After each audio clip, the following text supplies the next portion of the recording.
So hi everyone, I'm Joe Lewis from Strasbourg, and I'm going to talk to you a bit about some work I've been doing implementing dust physics into Ramses CuDA, which is our cosmological RHD simulation code, and show you some brief insight into where this might lead in our next simulations, next big simulations. So to quickly motivate this, I've prepared these simple constraints on dust mass as a function of stellar mass that I've taken from two papers here, just to illustrate that at redshifts higher than 5,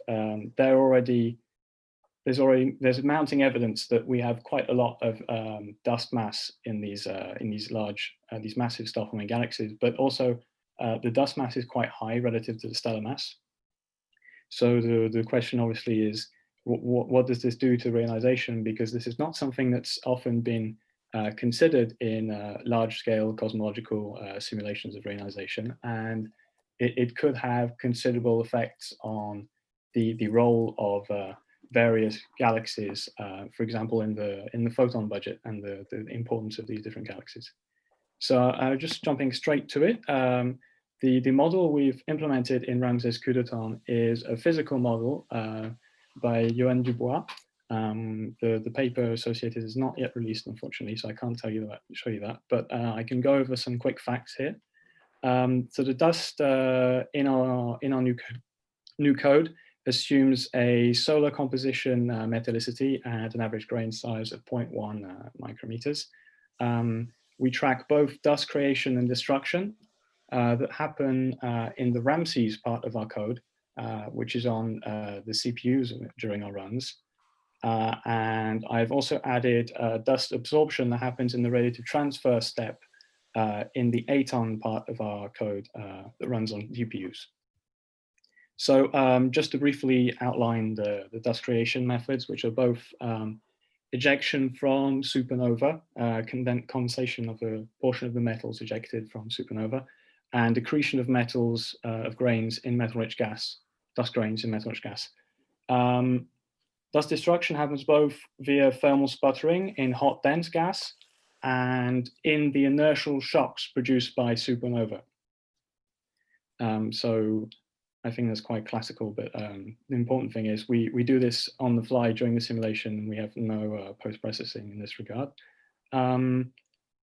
So I guess I have to jump straight into some results to convince you that this actually works in some way. So here I've prepared the average dust mass to stellar mass at various times from a smallish box. So that's a 16 megaparsec box against the constraints that I just showed earlier. So this is a run that was tuned to be fairly dust heavy. So it actually is above some of the upper limits you see there in blue. But all in all, it's quite good, and it fits into the middle of the locus. So what we can also do here, passing on some stuff, is compare the same result to things from semi-analytical modeling, such as in the Popping 2017 paper. And actually, you can see that we satisfy some of these constraints quite in a similar manner. Our dust mass to stellar mass ratio is quite similar at various times.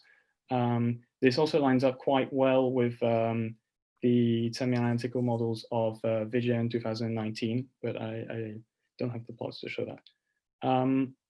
One of the more interesting things we can do, perhaps, is look at the slope of the UV continuum in our simulation, both when accounting for reddening due to dust in galaxies and not. So the blue curves here on the left and the right at 2 different times show you the average beta as a function of magnitude. The full curves are when we account for reddening. The dashed curves are when we don't. And these black points you can see are taken from our averaged constraints from Finkelstein 2012.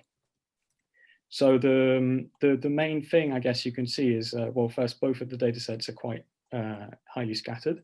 But the addition of this reddening from our dust does make our averages more realistic, though perhaps there's a little bit too much reddening going on. the trend that we get from minus 16 magnitude to about minus 19 is quite encouraging, because it does seem to echo what the points are doing here.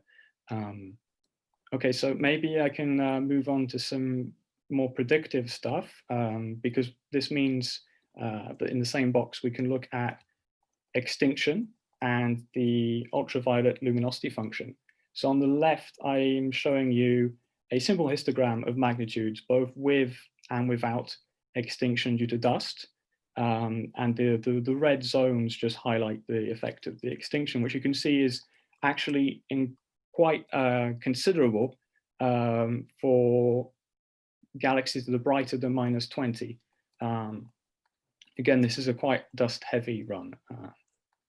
So in a more maybe a conventional way of looking at things, here's the luminosity function of this same 16 megaparsec box against the points from Bounds 2017. And you can see in the lower right-hand corner the same red zones that denote the effect of extinction. You can see again that actually there's quite a remarkable effect on the UV luminosity function that's possible. So moving very swiftly on, I've got some time to talk about the escape fractions through the dust that we simulate. So when I talk about escape fractions here, I just want to talk to you about the dust. So I'm computing the optical depths due to dust along lines of sights from star formation sites to the R200s of galaxies. And this is the average over the galaxies as a function of their halo star formation rate at various times. So one of the kind of remarkable things is it doesn't change much over the various redshifts. But I think the main takeaway for me here in this very quick talk is that already in such a small box, and for galaxies that don't exceed 10 to the 9 solar masses of stellar mass, you're getting escape fractions due to dust that are lower than 10%. So you can imagine that with more massive galaxies, we could possibly get even lower escape fractions. Though obviously this is to vary with the exact calibration and tuning of the dust model, which may be improvable still. But this could have dramatic repercussions for reionization, making these massive galaxies with more than 10 to the 9, 10 to the 10 solar masses of stellar mass not as important as you might think otherwise in comparable simulations. So in conclusion, we've implemented a physical dust model in the RHD cosmological simulation code Ramses CoDa. We can produce dust masses which are compatible with several semi-analytical model results, but also with constraints from ALMA, for example. The UV continuum slopes that we get from doing this are actually more realistic now that we've included reddening from dust, though again, this is probably susceptible to some kind of calibration in terms of resolution and parameters of our model. Finally, we showed that dust in our simulation can have considerable effects on the ultraviolet luminosity function, as well as on the escape fractions of massive galaxies, potentially rendering them much less important than you might otherwise think for reionization in our simulations. So that's it for me. If I have a little bit more time left, I'd just like to mention that this is all stuff that's going to go into the next generation of Ramses CoDa simulations, the Cosmic Dawn project, which should run sometime later this year. Thank you. Okay, so Tom Toons asks, what are the largest error bars on beta in the simulations?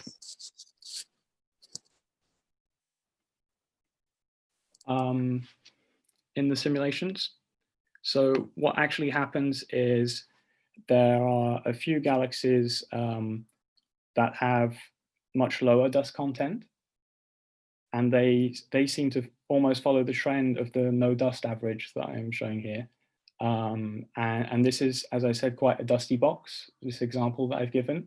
So it actually overshoots quite a bit in the other way. So that's why you get the large scatter, if that makes sense. Tell me if it doesn't, I'll try and convince you more. Ashwin Vijayan says, nice talk. How much evolution in the dust to metal ratio do you see across redshifts? So that's a very interesting question. We do not see that much evolution, though we haven't taken anything down past z=4 so far. What does seem to happen is you get like an S curve in the average DTM. And what seems to happen is the S moves to the right as a function of stellar mass. If that, I have no curves currently in this PowerPoint to help you, but so what that means is, what does that mean? That means that slowly you get a higher fraction of galaxies with high DTM. So this is something, the next question, I can read them. I kind of jumped the gun there. Yeah. Do you want to move on to the next question? Or? Okay. So with regards to resolution, this is something we haven't played that much yet with just concerning the dust. So this is the resolution of our previous big box, Cosmic Dawn 2. And so though it does resolve the smaller atomic cooling halos, it does it just only. The next generations that have twice that resolution, and most of this dust physics is happening in the more massive galaxies anyway, which are quite well resolved. And I think we have time for one last question from Dennis Bergarella. Dust has a strong influence on the UV emission of galaxies. Do you expect an effect of the galaxy mass function? Oh, on the, okay. On the galaxy mass function. Yeah, I mean that's possible. That's possible. It depends on how you correct for it. Yeah, I haven't looked into it exactly, so I can't. I'm afraid to say something wrong.